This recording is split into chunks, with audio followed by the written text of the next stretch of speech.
Okay guys, today we're going to be installing the sliding bed extender for the on my 23 Nissan Frontier Pro 4X. So we've got the drill bits. Let's ask for a riveter, some torque bits, drill, some scissors to help open the package, and then socket set. And you can see here, this is the product number there. And we'll unbox this and get it open. Okay, so I'm actually impressed with how much is already assembled. I thought I would have to be putting all this together, but it's already done for me. Just the 3 bars that come across. I know this is going to be a chore. And then the brackets that go onto the utility track system, and I've got to move some stuff out of its way to make room for it.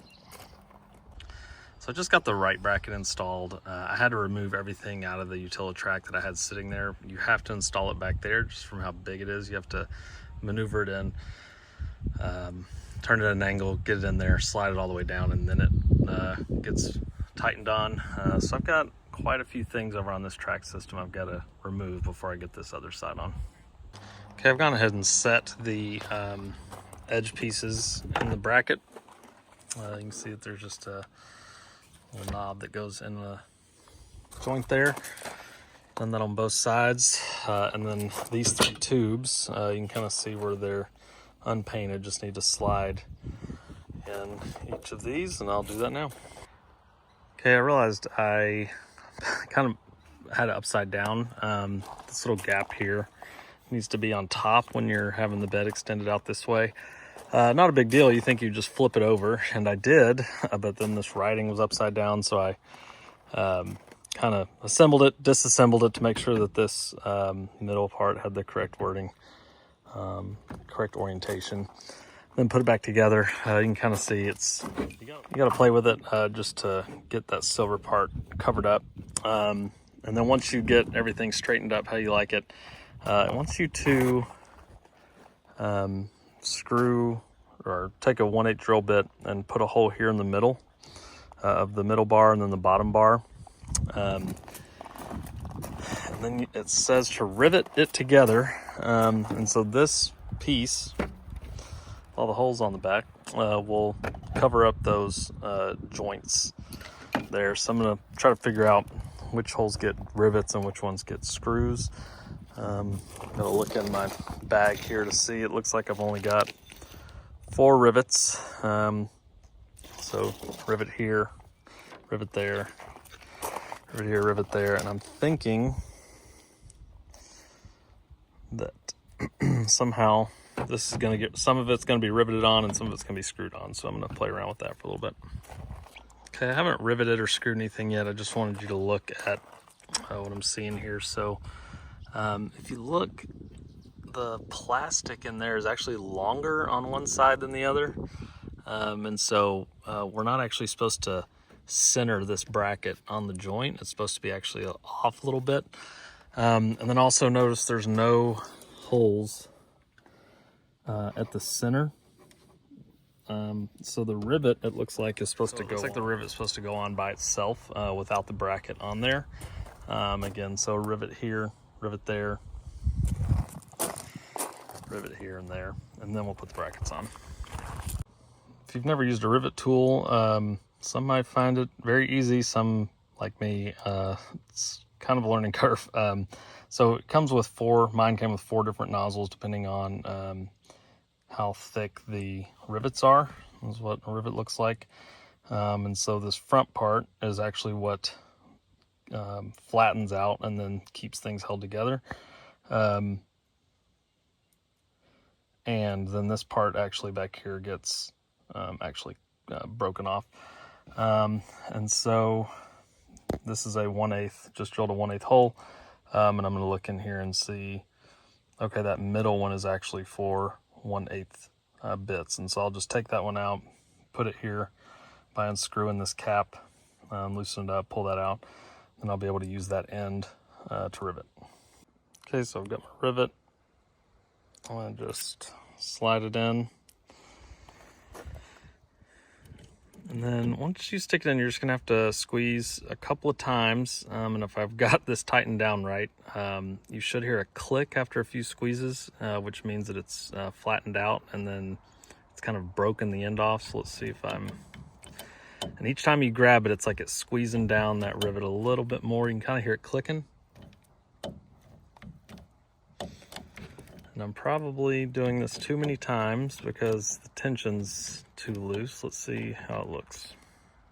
So I know I've done something wrong, but like this is tight. It's not moving, which means it riveted it down, but it's supposed to break the end off once it's fully flattened. You're supposed to just squeeze it and it'll do it, but as you can see, I'm doing a little user error on here. I'm sure someone in the comments will help me out. Okay, it broke off. I had to adjust the knobs at the top. I don't really know what I did. I just played around with it. And you can see there the back of that rivet broke off, and then it just falls out. Sometimes the back, sometimes the front, just depending on, I guess, how good of a job he did. So I'm gonna go ahead and get the other holes drilled and riveted. So something I made a mistake on is I drilled the hole all the way through, and you don't have to do that. You just need to do this on the outside. So now I've got a hole right here. I'm not too worried about it because I have extra rivets in the house. I'm just gonna rivet this just to make it, I guess, that much more secure. I'm not gonna worry about doing that on both sides on all the ones. I just made a mistake and we'll cover it up. So if you accidentally do that and don't have rivets, this panel will actually cover up the hole that you made. So not a huge deal.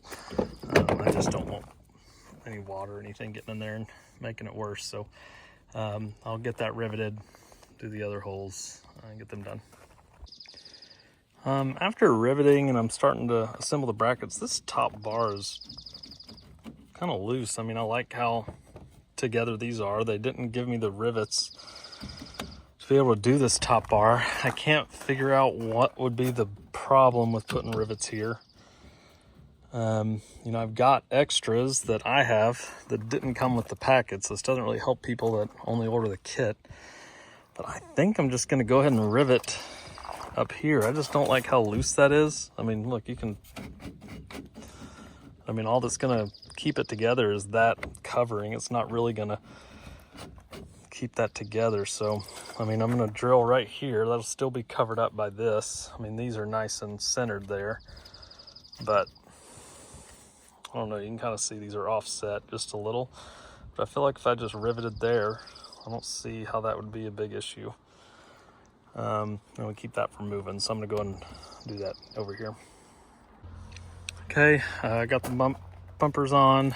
You know, I noticed on some other videos and forums that it wasn't sitting level. And I think what that has to do with is when it's in the bed, this angle's a little bit lower down, and that's because it was kind of made for the old model Utilitrack system that used to run down here in the middle. I don't know that I'm going to get those. Thought about it. I just don't know that I would need them other than for this. I don't really carry motorcycles or anything like that that I would need strapped down to the floor. I'm fine with the system here, and if this is not quite level when it's laying in the bed, then that's okay. But it folds out pretty nicely.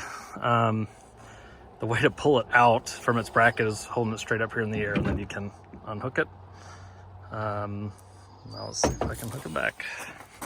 Just wanting to show you the straps here. I haven't tightened this one yet, but it's intended to go here. And so I tightened this one. Sorry. Well, tightened it too much maybe.